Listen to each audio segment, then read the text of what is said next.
buenas tardes. Tiempo de entrevista aquí en Canarias al Día. Hoy queremos tratar un asunto que llevamos tiempo intentando traerles a esta mesa, porque al final es una realidad con la que todos nos estamos topando día a día y que por desgracia quizás también hemos empezado a normalizar, y es el genocidio que desde hace más de un año, el pasado 7 de octubre, se cumplía el aniversario de esa respuesta desmedida que ha tenido Israel ante un ataque de Hamás que se producía en la madrugada de ese 7 de octubre, que causó en aquel momento cerca de 1.200 víctimas, según los datos oficiales, y que provocó, insisto, una respuesta desmedida de Israel que ha provocado un nuevo genocidio en la Franja de Gaza, del que se cumplen más de un año. Los datos son demoledores, hay más de 40.000 fallecidos.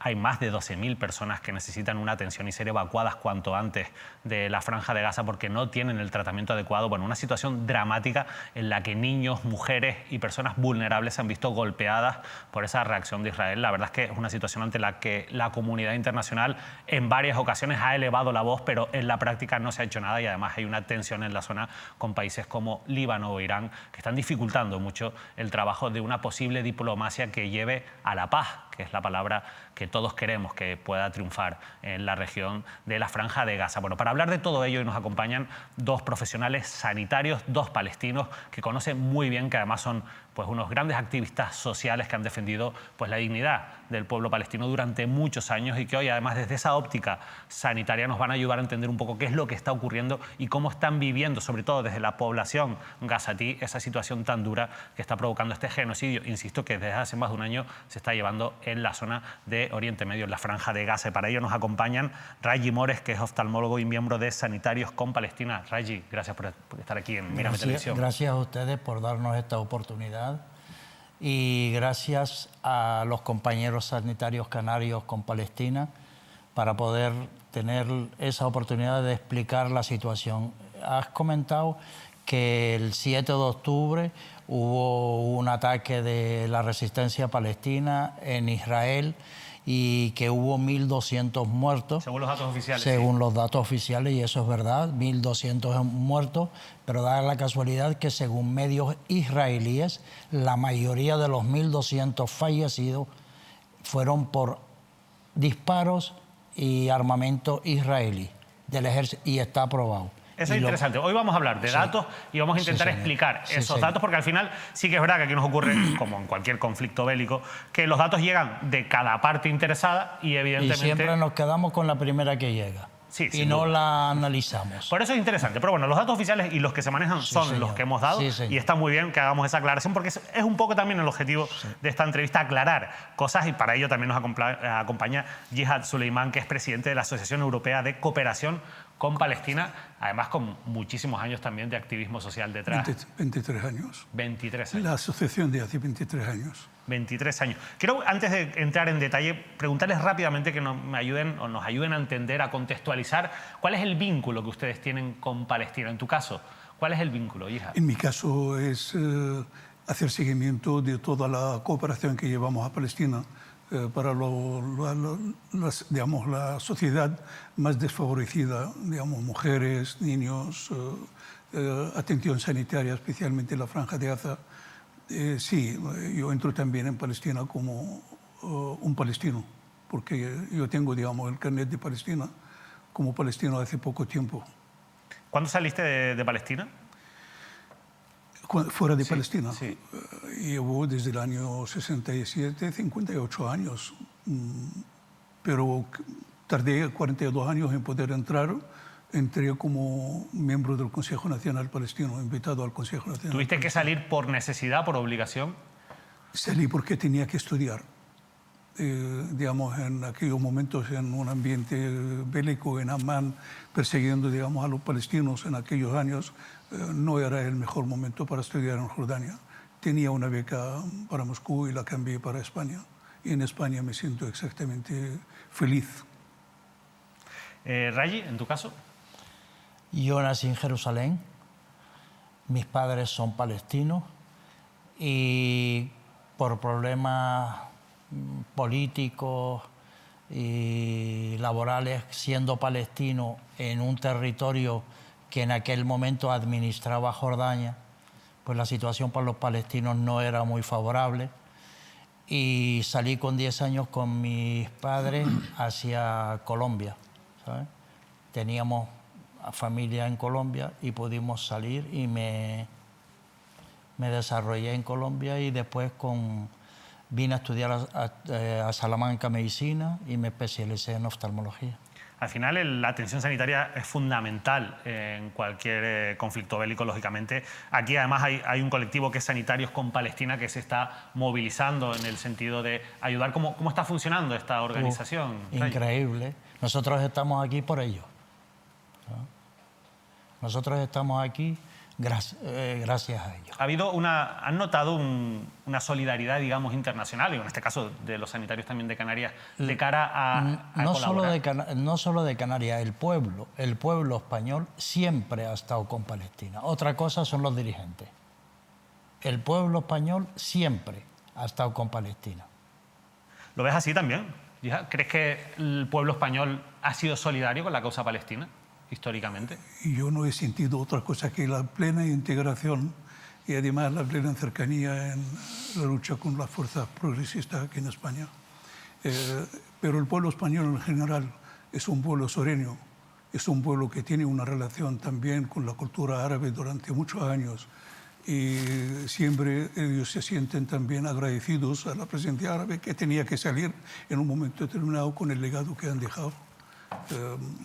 Bastante ahí, tanto en arquitectura como en filosofía, como en interpretaciones también.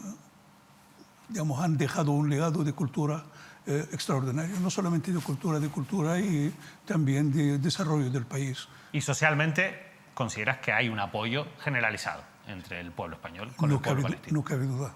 Nosotros, por ejemplo, en la Asociación Europea de Cooperación con Palestina, tenemos un apoyo total, digamos, desde todos los ayuntamientos, la mayoría de los ayuntamientos de Andalucía, la mayoría de las diputaciones de Andalucía. En Málaga, por ejemplo, conceden bastantes proyectos importantes a la Palestina, como ayuda en cooperación a niños, a mujeres, a reforma agraria. La cooperación andaluza es prácticamente la que más aportó a lo largo de estos 23 años, aportó más de 280 proyectos. Bueno, vamos a intentar explicar por qué se llega a este punto. Al final, el conflicto en Oriente Medio entre Palestina e Israel pues, se remonta hacia casi ya un siglo. La verdad es que es una situación complicadísima después de las consecuencias que tuvo la Segunda Guerra Mundial y demás. Bueno, ustedes lo conocen mejor que nadie. Pero es verdad que ahora estamos viendo otro nuevo episodio más, otro más en toda esta triste historia. Yo decía al principio que hay una versión oficial, hay un dato que es innegable, que es el 7 de octubre se produce ese ataque de la resistencia a poblaciones que se encuentran en el sur de la franja. Está ese dato que da Israel. Israel habla de 1.200 israelíes y ciudadanos de otras nacionalidades fallecidos, habla de que fueron heridas más de 14.000 personas y secuestradas unas 250. En tu opinión, Rayi, ¿crees que ese fue el detonante para la reacción de Israel? ¿O cómo se explica la reacción que ha tenido Israel después, de la que ahora vamos a hablar con calma, ante ese hecho? Vale. El problema que hay en Oriente Medio, el problema que estamos sufriendo los palestinos, no comenzó el 7 de octubre. Llevamos más de 100 años padeciendo una emigración de europeos de religión judía, planificada por Inglaterra y las potencias occidentales, llevando las personas de religión judía hacia Palestina. Había otros países de candidatos, pero decidieron que fuera Palestina, disfrazando la cuestión del Antiguo Testamento. ¿Por qué disfrazando? Te lo explico. Porque en el Oriente Próximo nacieron las 3 religiones monoteístas más importantes del mundo: el judaísmo, el cristianismo y el islam. Y esas religiones las crearon las personas que en aquel momento vivían ahí. Y esa forma de pensar y esa forma de creer se propagó por el mundo. Y el australiano se hizo judío, y el japonés se hizo cristiano, y el polaco se hizo musulmán. Por mucho musulmán o por mucho judío o por mucho cristiano que el japonés, el polaco y el australiano se hayan hecho, no les da ningún derecho sobre Palestina. Pero la convivencia fue posible durante mucho tiempo. Siempre, entre nosotros siempre. El tema está que da la casualidad que en Europa, durante 1000 años, las expulsiones que hubo de ciudadanos europeos de religión judía, siendo españoles, polacos, alemanes, ingleses, franceses o cualquier país europeo, siempre ha expulsado a sus judíos, a sus ciudadanos judíos. Esta gente empezó a pensar en solucionar este problema y no se les ocurrió otra cosa que decir, y sobre todo con la ayuda de Inglaterra, de crear un Estado, un cuerpo extraño, introducirlo en el mundo árabe. Y desde ese día, Israel, el papel que representa es proteger los intereses de Occidente en el mundo árabe. ¿Y eso explicaría, en tu opinión, que Occidente sea tan benevolente hacia Israel? Hombre, lo estamos viendo todos los días, por favor. Lo estamos viendo todos los días. ¿Hasta dónde vamos a llegar? ¿Hasta dónde vamos a llegar? Es la ONU la que creó Israel. Y yo le pedí el favor que si pudiéramos poner... Sí. Por favor. Ahora vamos a hablar, Sí. vamos a mantenerse un poquito ahí en vilo, lo vamos a recuperar ahora. Perfecto. Esas imágenes porque me parece muy interesante, pero quiero preguntarle también a Jihad su opinión precisamente sobre todo esto que estamos hablando, sobre cómo surge esta etapa del conflicto que estamos viviendo ahora, que como decía en este caso Raji, esto viene desde hace muchísimos años, es verdad que es en el año... Me gustaría Sí. enfatizar sobre algunas cuestiones. Vamos a escucharte. La primera, Israel en este momento está intentando encontrar 3 o 4 patas donde a través de su relato confirmen de que ellos tenían raíces en Palestina. Palestina ha sido una civilización de cultura cristiana. Los núcleos judíos no estaban en Palestina, estaban en Arabia Saudí, en Yemen, en Najd, y con la inmigración, con la disertación de aquella zona, entraron, digamos, como saudíes o de la península arábica o de tribus de Yemen, entraron a través de Jordania, entraron en llegar a Palestina. Pero en la realidad, ese judaísmo que ellos están inventando con un relato propio, además del semitismo, otro relato, además de la unidad del pueblo judío como si fuera un pueblo de una zona determinada, un pueblo con una característica determinada, está fracasando. No convence a ningún historiador. Hay un historiador iraquí que escribió 72 libros, pero de investigación sobre el judaísmo. Encontró núcleos realmente del judaísmo en Arabia Saudí, en la zona de Najd, en Yemen, en Omán. Es donde realmente apareció la religión musulmana y había judíos en aquella zona anteriormente a los musulmanes y entraron realmente a cerrar el camino hacia los musulmanes. Pero, y en el caso de Jerusalén, porque al final, lógicamente, es el punto más señalado. Mire, basta con encontrarse con los que llevan la Torá no viciada, no modificada, que son los samaritas, que digamos, viven en Jerusalén, digo, cerca de Nablus. Y yo con el gran rabino tenía una entrevista y me decía, doctor, la Torá nos impide tener un Estado. Quiere decir que nunca hemos tenido un Estado como judíos, porque la Torá realmente nos impide. Nosotros no podemos tener una capital que se llama Jerusalén o Orshalim. Eso es un invento, realmente un invento. ¿Por qué? Porque como no tenemos Estado, no podemos tener una capital política que se llama Jerusalén o se llame cualquiera. Entonces, lo que nosotros miramos a Jerusalén es como una ciudad sagrada. Ahora, Israel es un país inventado para ciertas funciones a nivel del capitalismo internacional, especialmente a Inglaterra antes que nadie. Por tanto, es un punto geopolíticamente interesante para Occidente tener una pata directamente no cabe duda. en Oriente Próximo. Eso es lo que ustedes... El objetivo fundamental de Israel es lo que dijo Raji: vamos a crear un cuerpo extraño o vamos a crear un país.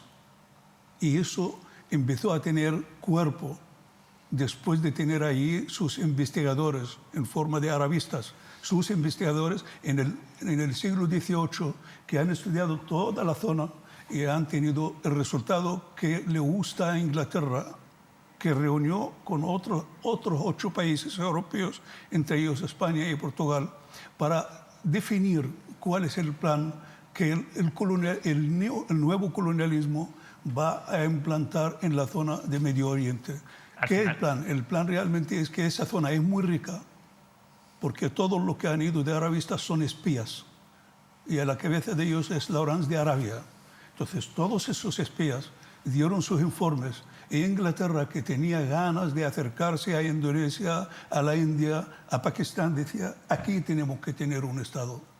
El sionismo también buscaba salvar, como dijo Raje, su economía, que Europa vivía en una crisis económica, y los judíos también como amos del dinero. Durante la Edad Media, cuando los musulmanes y los cristianos no querían manejar dinero para los césares, los reyes, los gobernantes, los judíos sí se adelantaban para manejar el dinero. No solamente desde este momento, desde la Edad Media, sino los primeros que manejaron el que te doy dinero, pero a cambio de beneficios, en la época de Babilonia. En la época de Babilonia. Sí. Lo cual el objetivo es un objetivo de interés, un objetivo de un Estado funcional, de un Estado al servicio. Eso es lo que estamos... Lawrence de Arabia era un espía, es que también me he quedado Todos.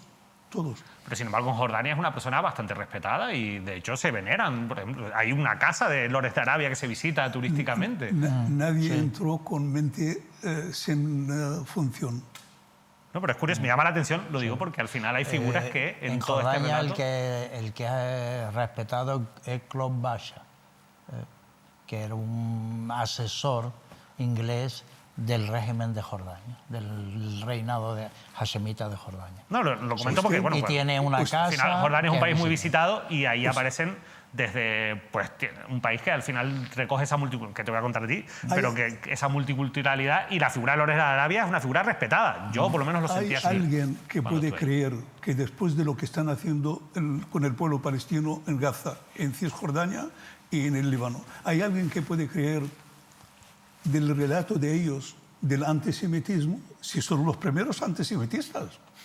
Vamos a ver esas imágenes, Raji, porque es importante, porque al final el año 48 es un año importante. 47, sí. Sí, pero en el 48 se produce la guerra, termina la guerra, Israel gana esa guerra en aquel momento.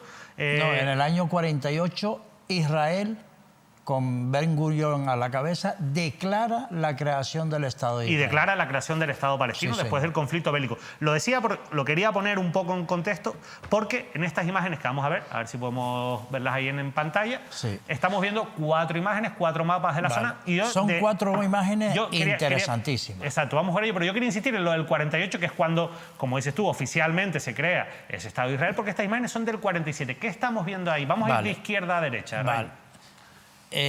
La primera imagen, la parte oscura, es el mapa de Palestina. La parte oscura representa donde predominaba la población palestina. Las manchitas blancas,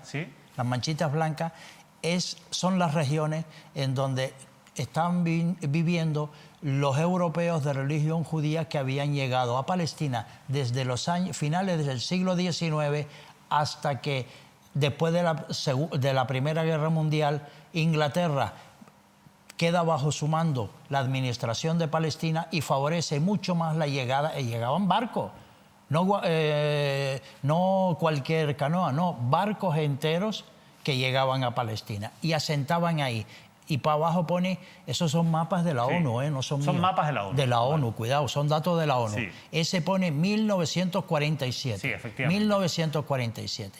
Vale, pues en el 1947 la ONU recomienda dividir Palestina sin pedirle el consentimiento a ningún palestino.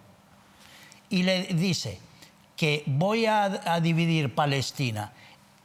Vamos a irnos al siguiente mapa. Siguiente mapa. En el mismo año, 1947, le da el 56%, que es la parte blanca, a la comunidad judía, al Estado de Israel. Y la parte oscura, en 3 trocitos, se la da a Palestina, al futuro Estado de Palestina. Pero da la casualidad que ese mapa del mismo año 47, donde pone para los palestinos el 44% y para Israel el 56%, en el año 49 Después del 48, una vez proclamado el Estado de Israel, ellos declaran la guerra y empieza la primera limpieza étnica. Limpieza étnica que hace que Israel se convierta en el tercer mapa, todo lo blanco, y el trocito de abajo es Gaza, y el otro trocito más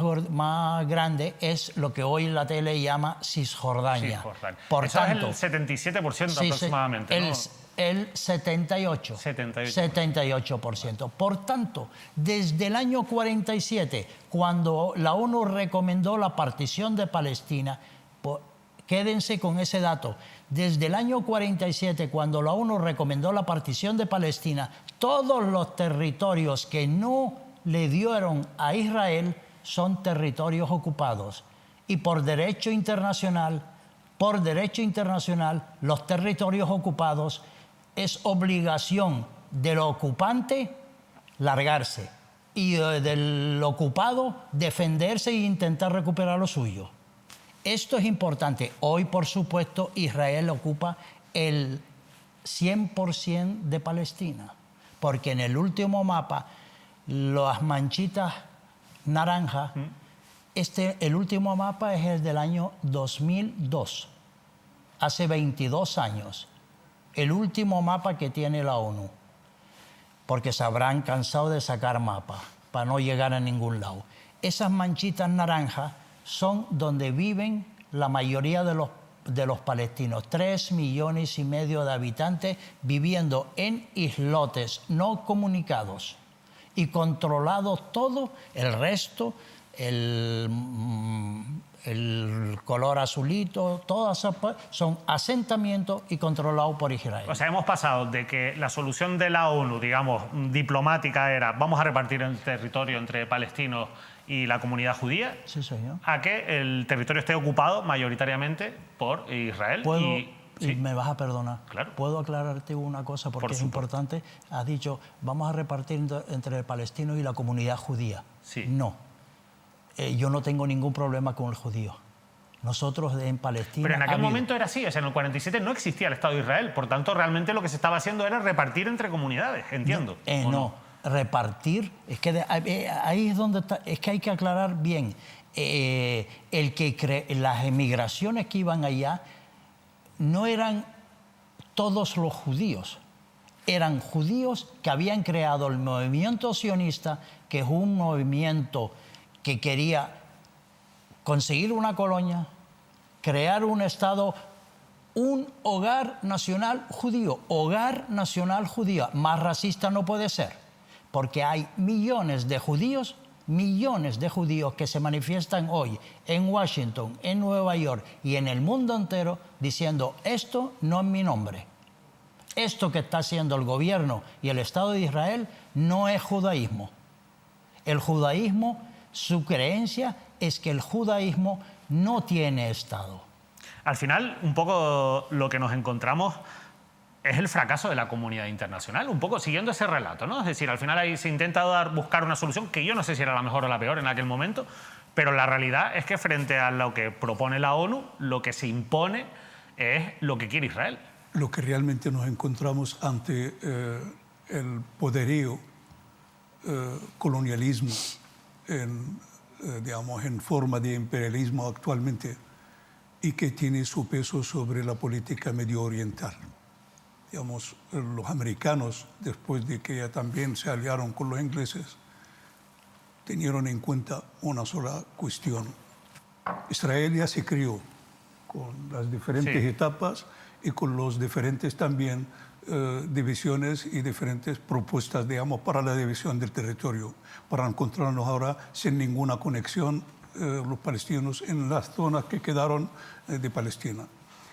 El problema es fundamental, el problema es el preservar la hegemonía como el primer poderío mundial por parte de Estados Unidos y su aliado fundamental, Inglaterra, y sus mandados, la Unión Europea.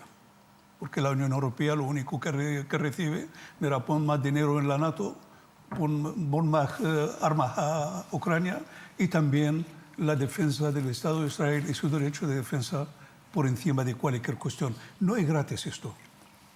Esto no es gratis. O sea, pero cuando entonces vemos o escuchamos a Borrell, a los dirigentes internacionales, echarse las manos a la cabeza, es mentira todo. Es mentira cuando se echan las manos a la cabeza, cuando se quejan de lo que está ocurriendo. Nunca han dicho la verdad. Y Netanyahu es por primera vez, tiene el respaldo tan importante, tirando, digamos, bombas de 2 toneladas sobre la Franja de Gaza, sobre tiendas de campaña, o persiguiendo a los palestinos, pueblo tras otro, digamos, deteriorándolo, derribando toda su infraestructura. No es casual, porque declaró Netanyahu, de Palestina olvídense que no hay Palestina, no habrá Palestina. Pero no solamente esto, si en nuestras fronteras del Gran Israel se van a llegar a incluir Jordania, parte de Irak, a incluir Siria, a incluir el Líbano, y parte de Egipto, porque los planes que tienen digamos, actualmente es hasta anular el canal de Suez con un canal, digamos, marítimo. O sea que la expansión de Israel no se va a quedar en Palestina. La ambición de Israel no se ha hecho para Palestina nada más, porque Palestina, con la dimensión que tiene, no puede ser el país con hegemonía y con mayor fuerza en todo el mundo árabe, en la región. Necesitan más terreno, necesitan ampliación geopolítica, necesitan ocupar Jordania, porque lo dijeron, no es que no lo dijeron, necesitan ocupar la mayor parte de Siria, necesitan ocupar el Líbano y necesitan ampliarse también a ocupar parte de Egipto, porque Gaza flota sobre gas y sobre petróleo, eso lo saben, y lo saben los americanos, porque los americanos han hecho, digamos, trozos, digamos, de países árabes. No hay actualmente ningún país árabe que no tenga un problema de división dentro de su país. Libia primero, después Irak, después Siria, después Palestina, la ampliación de Israel. ¿Usted cree realmente que Netanyahu no sabe que está haciendo genocidio internacional? ¿Pero por qué lo hace? ¿Por qué tiene la luz verde de Estados Unidos? Tiene la luz verde de Inglaterra. Ellos hablan de, mira, cuidado con los civiles. Cuidado con los civiles, pero lo dicen de una forma cínica en todo el sentido. Claro, que es a lo que iba. O sea, yo al final lo que se ve es un relato y la realidad es otra. Bueno, hablábamos antes de los datos, más de 42.000 fallecidos desde que comenzó ese genocidio de Israel, casi 17.000 niños, 11.000 mujeres. Bueno, Médicos Sin Fronteras dice que ha atendido a 27.500 personas en la Franja de Gaza, el 80% con heridas provocadas por los bombardeos de Israel. Es lo que un poco comentábamos al principio. Aquí yo no sé si se puede buscar una ética dentro de la guerra, me resulta muy complicado, pero si la hay, todas esas líneas se han rebasado, entiendo, por parte de la reacción de Israel. En lo que está haciendo Israel se han roto todas las normas del derecho internacional. Porque estamos hablando de 42.000 muertos. Esos son los cadáveres que hemos reconocido. Mañana debajo de esos escombros hay un estudio que salió hace unos meses de una revista médica, de Lancet, en donde ellos calculaban que podía haber más de 180.000 muertos. ¿Sabes? No hay un solo hospital en pie. Muchísimos enfermos con necesidades de tratamiento. 125 entre colegios y hospitales han sido destruidos. Es que y han ido a mujeres y niños. ¿Qué queda ahora mismo en Palestina? La dignidad es lo que queda en Palestina. La dignidad. Porque te garantizo que esto, a lo mejor yo no lo veré, seguro que no lo veré, pero esto no termina así. Israel tiene Es que el mundo no puede ser tan malo, por utilizar una palabra suave, como para permitir esto. ¿Lo está permitiendo? No te preocupes, que vendrán otras generaciones que mejorarán lo que estamos haciendo nosotros. ¿Y cómo se puede solucionar esto? Hay una solución única. Porque hoy hay algunos, con todo el descaro del mundo, plantean la solución de 2 estados. A ver, o no conoces nada de lo que está pasando que nunca has estado ahí, nunca has caminado de población, de pueblito a pueblito para saber cuál es el territorio, cómo unes esos islotes que hay ahí para formar un Estado, o le sigues haciendo el juego al colonialismo. Esto, si no lo quiere ver el mundo, es un proceso colonialista. Porque, una pregunta, por favor. ¿Por qué en el momento que se estaba proponiendo que fuera Uganda, Argentina, Madagascar, Australia, por qué no se propuso un trozo de Europa? Eran ustedes, son paisanos, son vuestros judíos. ¿Por qué no propusieron un trozo de Extremadura aunque mi mujer se cabree conmigo? ¿Por qué no se propuso un Canarias, Aragón, Claro, una a ver, región, o la Selva Negra de Alemania? Yo no estoy aquí para responder porque además no tengo los conocimientos que ustedes tienen, pero sí yo entiendo que al final todo eso se justificó por ese apego a la cuestión religiosa y a los orígenes del pueblo judío. O sea, ese es el relato oficial. No es pueblo judío. ¿Tú eres cristiano? No, yo soy ateo. Vale, pero de cultura cristiana. Sí. Yo soy cristiano. No tengo ninguna religión. Yo no soy ateo, mi creencias están aquí, en mi cabeza y en mi corazón. Esas son mis creencias. Pero yo no conozco un pueblo cristiano, yo no conozco un pueblo musulmán. ¿Por qué hay un pueblo judío? Hay un pueblo hebreo que con el marchar de los años se convirtió al judaísmo. Si yo soy palestino y en Palestina hay musulmanes, cristianos y judíos de nacionalidad palestina. Los europeos que se fueron para allá eran polacos de religión judía, españoles de religión judía, alemanes de religión judía. Eran de distintas nacionalidades, de distintas etnias que tenían en común la religión judía. Y los mandaron para allá. Y me pregunto, ¿y por qué si eran de aquí le hubieran hecho un país aquí? Entiendo que entonces tampoco hay una justificación en ese sentido. Claro, es que eso forma parte también del plan diseñado para la creación de un nuevo Estado, digamos, en la zona. No pueden crear un Estado sin judíos por todas partes del mundo. Europa vivía un poco de crisis. Los judíos se preocupaban por sus ciudadanos, por sus, digamos, judíos de Europa. Ellos tienen un Estado en Rusia, 65 kilómetros cuadrados, pero no quieren estar ahí. 2 millones de rusos se fueron a Israel siendo cristianos y les dieron pasaporte como judíos, para que vayan a donde les da la santa gana. Pero la cuestión es la siguiente. ¿Dónde radica el factor del final de la existencia de ese Estado? Radica en el fracaso en los objetivos del colonialismo, el neocolonialismo en la zona de Medio Oriente, porque no hay ningún pueblo árabe que perdone a sus dirigentes, sea del color que sea, que reconozca una entidad que ocupa su zona sagrada, porque es su zona sagrada.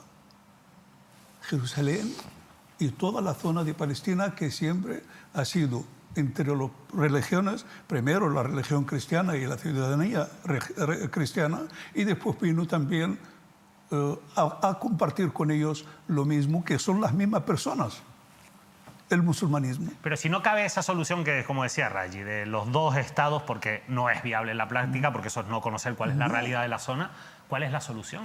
La solución no se puede realmente plantear ahora, porque eso sería también en contra de nuestra lucha por la existencia en nuestra tierra y totalmente en nuestra tierra, desde el mar hasta el río y desde el río hasta el mar. Eso es lo que están pidiendo los palestinos. Aunque, digamos, pasan por etapas, pero lo que están pidiendo. Yo le voy a decir una cosa muy clara. Fíjate que hasta inclusive haya 2 estados y reconocidos internacionalmente y con una minoría, digamos, de territorio para los palestinos. Tenlo por seguro que ese plan hasta inclusive este plan, que posiblemente lo vemos como una traición, no le va a favorecer al Estado de Israel para que sea lo que ellos quieren que sea, como la fuerza más importante en la región. No, claro, al final, pero a lo que yo voy es a eso. No puede ser sin ampliación y sin condiciones adecuadas para que intervenga el imperialismo norteamericano, Inglaterra y algunos países europeos también que están aplaudiendo el genocidio que llevan a cabo los israelitas contra los palestinos. Sin ampliación no pueden en absoluto tener como una base donde influye sobre todo el Medio Oriente en el territorio que ellos están actualmente. Es por eso han declarado, apoyado por Estados Unidos, han desvelado su estrategia. Por primera vez hablan, después de saltar por encima de 20 acuerdos que se hicieron con ellos. El más famoso es el acuerdo de Oslo y las negociaciones de Camp David en Estados Unidos, donde los israelitas firmaban con Rabin, y mientras firmaban, Rabin ha construido más asentamientos que todos los presidentes anteriores en Palestina, en Cisjordania. Entonces, esto es un juego que tarde o temprano ya el pueblo tiene, la opinión pública internacional ya tiene otra conciencia sobre el conflicto, la conciencia de injusticia existencial contra el pueblo palestino. Y la justicia existencial del pueblo palestino, sin duda alguna, las condiciones progresivamente estarán a su favor. Estados Unidos no puede entrar en una guerra con una enemistad total con toda la zona, por muchos asentamientos, por muchas bases militares que tienen en Qatar, en Emiratos, en Irak, ya se van a ir de Irak, o en Siria, que están aprovechando el petróleo sirio. No pueden en absoluto. Eso es algo razonable. No es algo realmente deseo, sino es la razón lo que dice, que es que es imposible que un pequeño Estado tenga un poder sobre toda una región. Por eso digo que es complicado, ¿no? Que si la intención de Israel es la que es, encontrar esa solución, pero decías, Raji, yo te digo cuál es la solución. Claro, pero yo te digo la solución siempre y cuando pensemos como seres humanos. Pensemos como seres humanos justos. Porque al principio comentaste, es que cómo se puede llegar a la paz. Sin justicia jamás puede haber paz. En cualquier parte del mundo. Sin justicia no hay paz. Entonces, si el ser humano y las sociedades se dan cuenta de lo que está pasando, ojo, porque hoy Israel está tirando por mí, y eso es fascismo puro y duro. Mañana vendrá por ustedes. Eso te lo garantizo. Por tanto, hay que pararle los pies. ¿Y cómo se le para los pies al fascismo? Pues uniéndose las sociedades. Y yo propongo una cosa que es personal, ¿sabes? Que sería en un solo Estado, libre y democrático, en donde viva quien quiera vivir, haya venido de donde sea polaco, español, ucraniano o argentino, viviendo con los mismos derechos y las mismas obligaciones. La población palestina que hay dentro de Palestina y todo palestino que anda desperdigado por el mundo si quiere regresar a su tierra. Que mi padre murió su padre y no fue capaz no pudo ir a enterrarlo. En un solo Estado que vivamos con las mismas obligaciones y derechos. Eso me lo acepta el mundo. Eso traerá paz, eso traerá justicia. Pero claro, para que traer justicia y paz a esa región, habrá que dejar de pensar en el petróleo que hay ahí, en el gas que hay ahí y en todos los recursos naturales que hay ahí. ¿Cómo llamaríamos a ese Estado? Como quieras. Como quieras. De todas formas, hay una cosa, una anécdota que habla de qué son los palestinos. Golda Meir, después de la guerra del 67, ella dijo una frase muy importante. Dijo que los mayores mueren y los niños se olvidan. Estos que están combatiendo ahora no son ni los hijos de la primera intifada, ni los hijos de la segunda intifada, sino los hijos de Palestina. Entonces hay una lucha existencial con el derecho como bóveda, como techo, el derecho, digamos, de quienes son los dueños que han sufrido no solamente la primera invasión israelí, americana, francesa, inglesa y de toda Europa, sino los tátaros, los mongolos, los romanos, y terminaron saliendo del país. ¿Por qué? Porque es un pueblo que arraigado en su tierra desde hace miles de años y se llama Palestina. O algunos también, en una época se llamaba la provincia de Jerusalén. Lo cierto es que en cualquier caso, lo decíamos un poco al principio, ya tenemos que ir dando algunas pinceladas para ir terminando. Sí, solo comentar un minuto con respecto a Golda Meir. Sí. Golda Meir, hay unas declaraciones de ella y están a disposición de cualquier persona que lo busque en YouTube.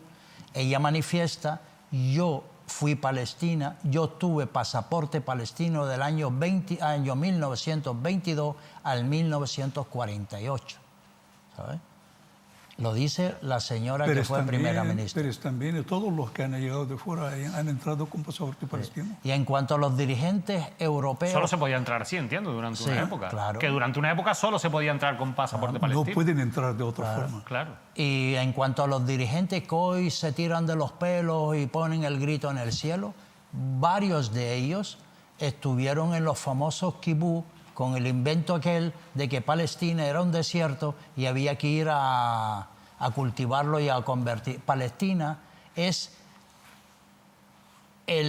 la parte más oriental mediterránea, y cualquier persona que haya viajado por los países del Mediterráneo sabe que ahí no hay ningún desierto. Palestina, cuando fueron los ingleses, era el primer productor de cítricos de Oriente Medio. En Palestina siempre han convivido las tres religiones. Por Palestina han pasado muchísimas civilizaciones, pero estos son más peligrosos porque hasta del hummus y del falafel se quieren adueñar. Un polaco o un ucraniano haciéndose, pero si es que tuvieron que sus nombres, Simón Pérez, Ben Gurión, Golda Meir, todos los dirigentes, no es su verdadero nombre. Búsquenlo, que esos datos existen, y verás cómo en su pueblo cuál era su verdadero nombre. En cualquier caso, yo quería comentarles un poco la situación del contexto internacional ahora. Hemos visto cómo la tensión también con Hezbollah, con Líbano, también con Irán. Esto solo puede ir a peor, o por lo menos es la sensación que da. O sea, yo entiendo que toda esta... Dentro de esa estrategia de Israel que ustedes defienden, solo va a traer una situación de un crecimiento de la violencia, lejos de que pueda funcionar la diplomacia. Occidente sataniza cuando necesita y también alza cuando lo necesita. El que está luchando realmente no es Irán, en absoluto. Irán es la obsesión de Netanyahu y de Estados Unidos y de parte de algunos países occidentales. Pero Irán no está en la guerra con los palestinos ni con los libaneses. Que realmente haya alguna ayuda técnica es derecho realmente de cualquier persona. Bueno, ha habido ataques. Ha habido ataques por parte de Irán respondiendo también. No, es que Netanyahu realmente, cuando puso un objetivo, vamos a terminar realmente con la capacidad militar de Irán, porque su obsesión es la bomba atómica iraní, la posible bomba atómica iraní. No es que el papel que tienen con el Líbano o con los palestinos. Ahora Israel también recibe armamento sin límite de Estados Unidos para poder defenderse, y no solamente defenderse, sino confirmar su existencia, porque la guerra actualmente es una guerra existencial. Pero al final esa extensión del conflicto entiendo que dificulta el entendimiento, la diplomacia. Pero hay una forma de pararlo. Mucho más dificulta cuando tiran bombas y dicen los americanos dicen: le hemos dicho a Netanyahu que tengan cuidado con los civiles. ¿Cómo van a tener cuidado si mandan ahí todo? Hombre, si lanzan bombas sobre un hospital, evidentemente este último ataque de estos días, donde dice Israel que han conseguido atrapar a 100 miembros de Hamás. Para llegar a esos 100 miembros de Hamás, si ese dato fuera cierto, ¿cuántos civiles, inocentes, mujeres, niños, pacientes de un hospital han fallecido? Lo que dice Blinken, digamos, como lágrimas de cocodrilo en este momento, Es que a nosotros no, la verdad que nos molesta tantos civiles que mueren, etcétera, etcétera. Pero entre el discurso de Blinken, el discurso de Sanders, que es otro demócrata, son totalmente diferentes y distintas. Entre lo que dice Biden y lo que dice Noam Chomsky son totalmente distintos. Hombre, si tienes interés en parar el problema, si tienes interés en que no siga la guerra, deja de mandar armamento. Porque de hace meses el armamento, las municiones se lo hubieran acabado a Israel. De hace meses. Deja de mandar armamento. ¿Quién se lo manda? Yo le voy a Europa decir y Estados Unidos. Un dato muy importante como resultado de esta contienda.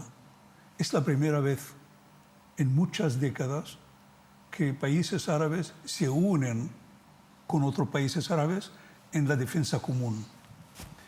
Esto y el ataque, digamos, de Israel hacia el Líbano, lo único realmente que le va a traer muchas más dificultades, no solamente económicas, sino de reducción de capacidad militar, porque ellos reconocen menos de lo que pierden.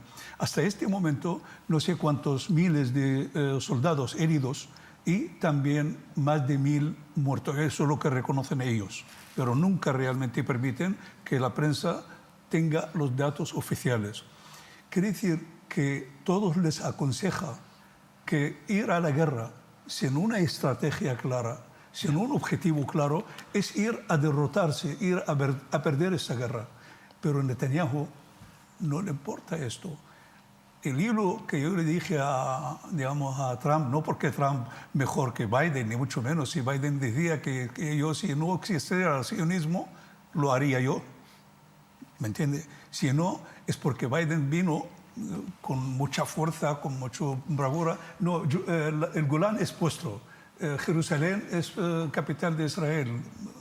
Quería... Sí, tenemos que ir terminando. Una sola. Vamos a hablar de los rehenes. La Torá. Es una de las cosas que la Torá de Israel, la Torá de los judíos, prohíbe el intercambio de...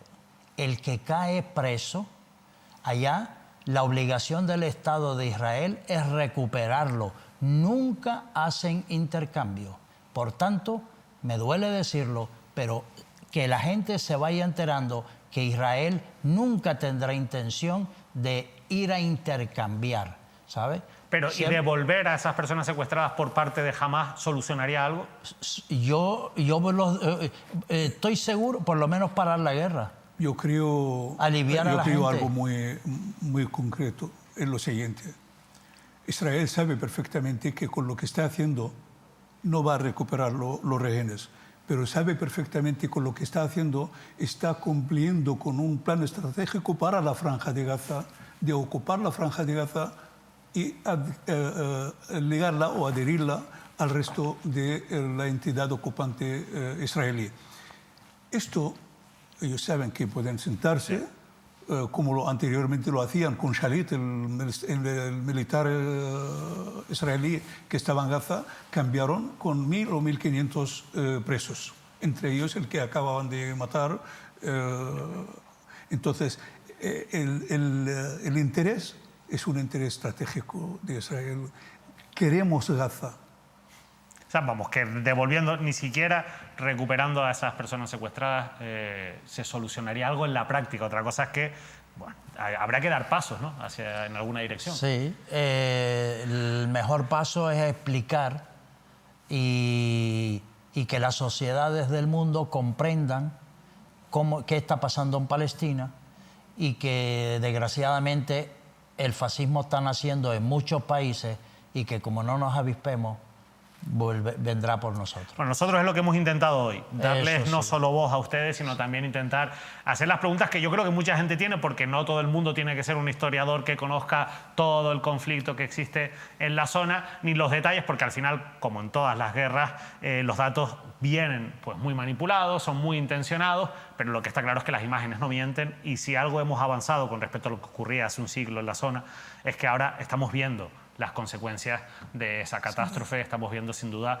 esos dramas humanitarios que nos deja pues esos ataques de Israel y esa situación. La verdad que todos detestamos No sé si me voy hoy más optimista o más pesimista después de esta entrevista, pero yo les agradezco muchísimo, de verdad, a los dos que nos hayan acompañado. Nosotros somos los que debemos darte las gracias a ti por darnos esta oportunidad, de verdad, porque muchísimas gracias a ti y a los compañeros sanitarios de Canarias. Muchas gracias. Pues gracias. Gracias a ustedes también por seguirnos, por estar hoy pendientes, intentando conocer un poco más de esa realidad confusa, difusa, que nos llega sobre el conflicto bélico que se vive en Oriente Próximo. Hoy hemos hablado de los datos, hemos hablado de las realidades, pero sobre todo hemos intentado conocer cuáles son las causas y qué posibles soluciones hay para un conflicto que hace que todos, bueno, nos sintamos un poquito, pues, menos a gusto, ¿no? En este mundo, en este planeta en el que pues, seguimos viendo cómo se matan a personas inocentes por intereses políticos, por intereses económicos, y eso, por desgracia, nos convierte en una sociedad peor.